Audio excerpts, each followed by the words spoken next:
Facebook CEO Mark Zuckerberg has admitted mistakes and outlined steps to protect user data in light of a privacy scandal involving a data mining firm.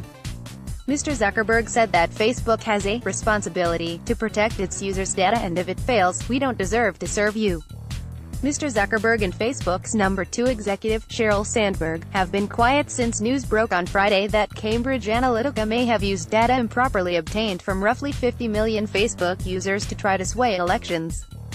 Facebook has already taken the most important steps to prevent such a situation from happening again, Mr. Zuckerberg said. For example, in 2014, it reduced access outside apps had to user data. However, some of the measures did not take effect until a year later, allowing Cambridge to access the data in the intervening months. Mr. Zuckerberg acknowledges that there is more the company needs to do. In a Facebook post on Wednesday, Mr. Zuckerberg said it will ban developers who do not agree to an audit. An app's developer will no longer have access to data from people who have not used that app in 3 months. Data will also be generally limited to usernames, profile photos and email, unless the developer signs a contract with Facebook and gets user approval. Earlier on Wednesday, an academic who developed the app used by Cambridge Analytica to harvest data said that he had no idea his work would be used in Donald Trump's 2016 presidential campaign.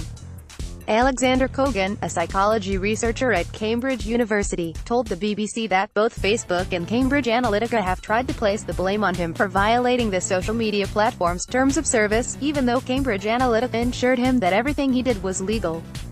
"My view is that I'm being basically used as a scapegoat by both Facebook and Cambridge Analytica," he said.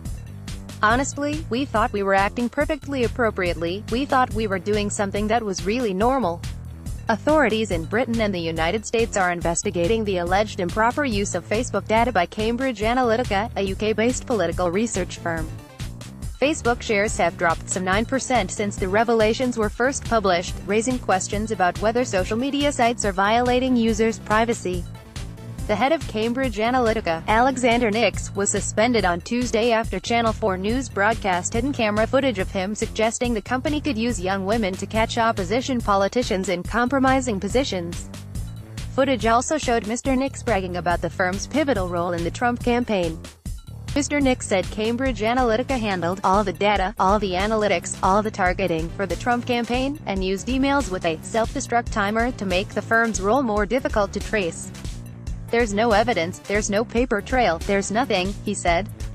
In a statement, Cambridge Analytica's board said Mr. Nix's comments do not represent the values or operations of the firm, and his suspension reflects the seriousness with which we view this violation. Facebook itself is drawing criticism from politicians on both sides of the Atlantic for its alleged failure to protect users' privacy. Sandy Parakilas, who worked in data protection for Facebook in 2011 and 2012, told a UK parliamentary committee on Wednesday that the company was vigilant about its network security but lax when it came to protecting users' data. He said personal data including email addresses and in some cases private messages was allowed to leave Facebook servers with no real controls on how the data was used after that.